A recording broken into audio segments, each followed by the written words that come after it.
Hello दोस्तों, स्वागत है आपका हमारे YouTube चैनल में। अगर आप भी बीकॉम सेकेंड ईयर में हैं और फोर्थ सेमेस्टर के स्टूडेंट हैं तो ये वीडियो आपके लिए बहुत महत्वपूर्ण हो सकती है। इस वीडियो के माध्यम से हम आपको बताने जा रहे हैं कॉस्ट शीट विथ प्रॉफिट। जब आप सिंगल यूनिट और आउटपुट कॉस्टिंग मेथड का चैप्टर पढ़ते हैं, हिंदी में इकाई लागत विधि, तो लगभग सभी क्वेश्चन इस फॉर्मेट के थ्रू होते हैं। तो इस फॉर्मेट के थ्रू लगभग आपको पूरा चैप्टर क्लियर करने के लिए हम कोशिश करेंगे। तो आइए देखते हैं कॉस्ट शीट कैसे बनाते हैं। देखिए, कॉस्ट शीट में आपको सबसे पहले प्राइम कॉस्ट को देखना है। उस प्राइम कॉस्ट कैसे आती है? तो प्राइम कॉस्ट में आप जानते हैं कि एलिमेंट्स ऑफ कॉस्ट में तीन होते हैं: डायरेक्ट मटेरियल, डायरेक्ट लेबर और डायरेक्ट एक्सपेंसेस। जब हम डायरेक्ट मटेरियल, डायरेक्ट लेबर और डायरेक्ट एक्सपेंसेस को ऐड कर देते हैं तो वो प्राइम कॉस्ट बन जाता है। आइए देखते हैं सबसे पहले कि कॉस्ट ऑफ मटेरियल या मटेरियल कंज्यूम, ठीक है, इसी को हम लोग डायरेक्ट मटेरियल के नाम से भी जानते हैं। तो डायरेक्ट मटेरियल को कैसे निकालते हैं?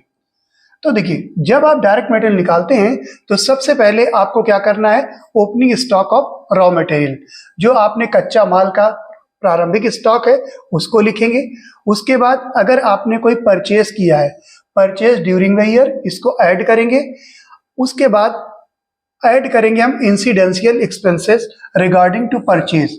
तो जब भी हम कोई मटेरियल परचेज करते हैं तो उसके संबंध में जो भी खर्चे हैं, कैरेज यानी गाड़ी भाड़ा, फ्रेट यानी भाड़ा, आपका ऑक्ट्रा यानी चुंगी और कस्टम ड्यूटी, तो इनको हम लोग ऐड करेंगे और लेस करेंगे closing stock of direct material, तो रॉ मटेरियल। तो closing stock of raw material का माइनस करेंगे। इसके अलावा जो आपने रॉ मटेरियल परचेज किया है, अगर वो डिफेक्टिव है तो उसको माइनस कर देंगे। उसके अलावा अगर आपके पास कोई रेसिड्यू रॉ मटेरियल है, कोई खराब रॉ मटेरियल है, तो उसको माइनस कर देंगे। ठीक है, इतना माइनस करने के बाद आपका जो बचेगा वो आपका बन जाएगा रॉ मटेरियल यूज। इसी को हम रॉ मटेरियल यूज्ड भी कहते हैं, रॉ मटेरियल कंज्यूम भी कहते हैं और इसी को हम डायरेक्ट मटेरियल भी कहते हैं। ठीक है, तो ये आपका हो गया। अब उसके बाद इसमें हम ऐड करेंगे डायरेक्ट वेजेस यानी प्रत्यक्ष मजदूरी। डायरेक्ट मजदूरी को डायरेक्ट लेबर भी कहते हैं या प्रोडक्टिव वेजेस भी कहते हैं, इसको ऐड करेंगे। उसके बाद डायरेक्ट एक्सपेंस यानी प्रत्यक्ष व्यय, इन्हीं को चार्जेबल एक्सपेंस के नाम से भी जानते हैं, इनको ऐड करेंगे तो ये हमारा प्राइम कॉस्ट बन जाएगा। प्राइम कॉस्ट का मतलब direct material, direct labour and direct expenses है। उसके नेक्स्ट स्टेप में अगर इस प्राइम कॉस्ट में हम लोग ऐड कर देते हैं फैक्ट्री ओवरहेड या फैक्ट्री के जो खर्चे हैं, वर्क ओवरहेड, तो जो हमारा बनता है वो फैक्ट्री कॉस्ट बन जाता है। आइए देखते हैं फैक्ट्री ओवरहेड में कौन कौन से एक्सपेंसेस को हम लोग ऐड करते हैं।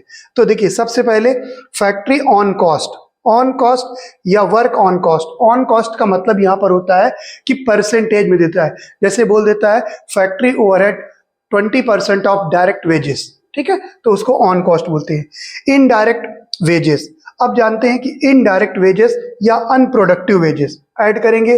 फैक्ट्री में जो fuel, power, coal, light and water अगर यूज हो रहा है तो उन सबको भी हम ऐड करेंगे। इसके साथ ही आप देखेंगे कि फैक्ट्री में अगर हमने इंश्योरेंस कराया है तो फैक्ट्री के इंश्योरेंस का प्रीमियम आपका आ जाएगा। साथ ही आपका फैक्ट्री अगर रेंट पे है तो फैक्ट्री का रेंट आ जाएगा। अगर फैक्ट्री में जो मशीन लगी है उस पर आपने कोई डेप्रीसिएशन चार्ज किया है तो वो डेप्रीसिएशन माइनस कर देंगे। और कोई बिल्डिंग का रिपेयर जो हमने किया है, रिपेयर मशीन की या बिल्डिंग की, इन सबको माइनस कर देंगे।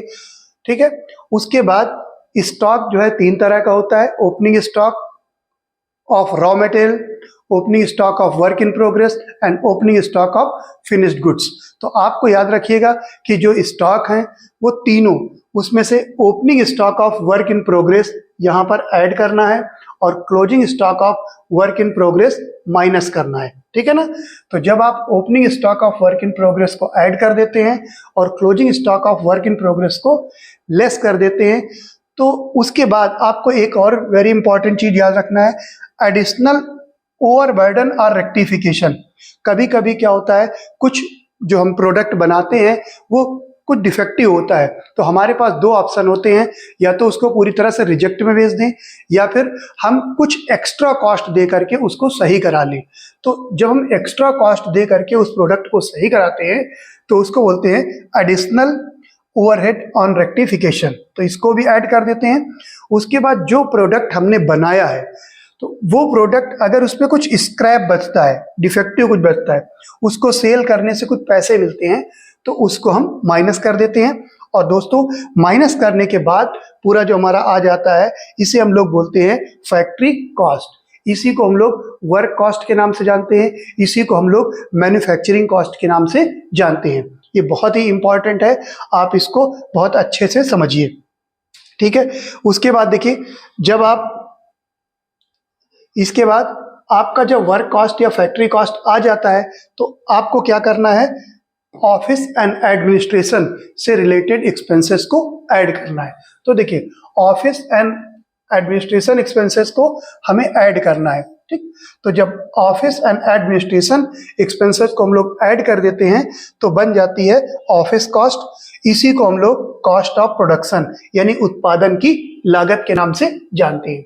तो देखिए ऑफिस में क्या खर्चे आते हैं, सबसे पहले एडमिनिस्ट्रेशन ऑन कॉस्ट।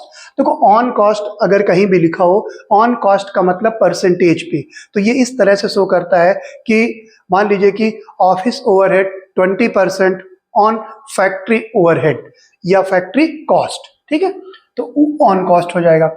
उसके बाद अगर कोई लीगल एक्सपेंसेस हैं उनको हम लोग ऐड कर देंगे, ऑफिस के एक्सपेंसेस हैं उनको ऐड करेंगे, ऑफिस में एम्प्लॉय की सैलरी ऐड करेंगे, ऑफिस की lighting, administration expenses, printing and stationery, fees of director, telephone and telegrams, managing director salary, office की अगर है तो ऑफिस लिखा हुआ है, डेप्रिसिएशन ऑफ ऑफिस फर्नीचर और building, repair of office building और फर्नीचर, इन सबको ऐड कर देते हैं तो ये क्या बन जाता है दोस्तों, कॉस्ट ऑफ प्रोडक्शन। तो अब ये आपका कॉस्ट ऑफ प्रोडक्शन तक आ गया है। उसके बाद कॉस्ट ऑफ प्रोडक्शन में हम लोग क्या करते हैं कि ऑफिस, ये आपका हो गया पूरा कॉस्ट ऑफ प्रोडक्शन तक हो गया। उसके बाद आपको ध्यान रखना है कि जब कॉस्ट ऑफ प्रोडक्शन आ जाएगा तो कॉस्ट ऑफ प्रोडक्शन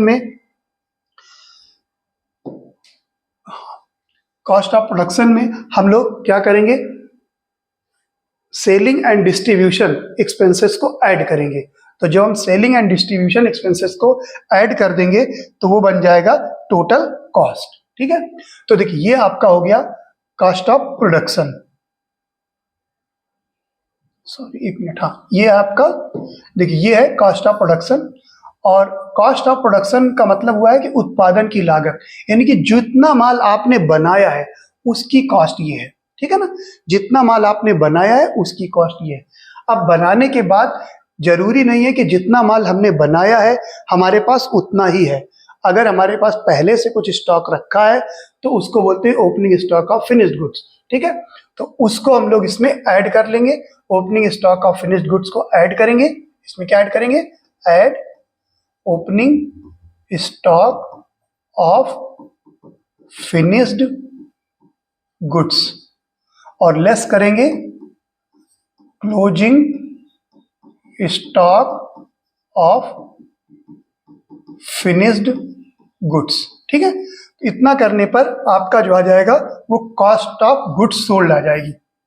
क्या आ जाएगी, कॉस्ट ऑफ गुड्स सोल्ड, बिके हुए माल की लागत, यानी जितना माल आपने बेचा है उतने की लागत आपकी आ जाएगी। ये कॉस्ट ऑफ प्रोडक्शन, जितना माल आपने बनाया, जो आपके पास पहले से रखा है उसको ऐड कर दिया, और जो बिकने से बच गया उसको लेस कर दिया, तो हमारे पास आ गया कॉस्ट ऑफ गुड्स सोल्ड, यानी बिके हुए माल की लागत। अब इस बिके हुए माल की लागत में हम लोग ऐड करेंगे सेलिंग एंड डिस्ट्रीब्यूशन एक्सपेंसेस, ठीक है। तो सेलिंग एंड डिस्ट्रीब्यूशन एक्सपेंसेस में सेल एक्सपेंसेस, बैड डेब्ट, डिस्काउंट और एडवर्टीजमेंट एक्सपेंसेस, इनको ऐड करेंगे तो ये आ जाएगा कॉस्ट ऑफ सेल्स। इसी को हम लोग टोटल कॉस्ट के नाम से जानते हैं। अब देखो जब टोटल कॉस्ट आ जाती है तो फिर हमें कुछ प्रॉफिट चाहिए, तो हम उसमें क्या करते हैं, प्रॉफिट को ऐड कर देते हैं। तो जब इसमें हम प्रॉफिट ऐड कर देते हैं तो वही हमारा सेलिंग प्राइस बन जाता है। सेलिंग प्राइस पर यूनिट, ये सेल्स का कॉलम है और ये पर यूनिट का कॉलम है, ठीक है ना। तो प्रॉफिट कभी कभी देता है प्रॉफिट 20% ऑन कॉस्ट, और कभी कभी देता है प्रॉफिट 20% ऑन सेल्स। देखो जब कॉस्ट पे बोलेगा तो कॉस्ट तो हमारे पास है ही, ये मान लो 10 लाख की कॉस्ट है, अब इसमें बोलता है 10% प्रॉफिट है ऑन कॉस्ट, तो 10% सिंपल 1000 रुपए आ जाएगा, 1 लाख सॉरी, ठीक है ना। तो हमारी जो सेलिंग प्राइस हो जाएगा वो 11 लाख हो जाएगी। लेकिन कभी कभी क्या होता है कि ये जो कॉस्ट ऑफ सेल्स है या कॉस्ट है, प्रॉफिट बिल देता है प्रॉफिट 20% ऑन सेल्स, ठीक है। तो जब 20% सेल्स बोल दे तो इसके लिए हमने एक आपको वीडियो बनाया है, उसमें 5 क्वेश्चन के थ्रू इस कॉन्सेप्ट को बहुत अच्छे से समझाया है। आई होप उसको आपने देखा होगा, ना देखा हो तो आप देख लीजिए, बहुत ही इंपॉर्टेंट कॉन्सेप्ट है और कॉम्पिटिटिव एग्जाम में लगभग सभी जगह ये आता है। तो ये आपका वीडियो कैसा लगा आप बताइए। Thank you.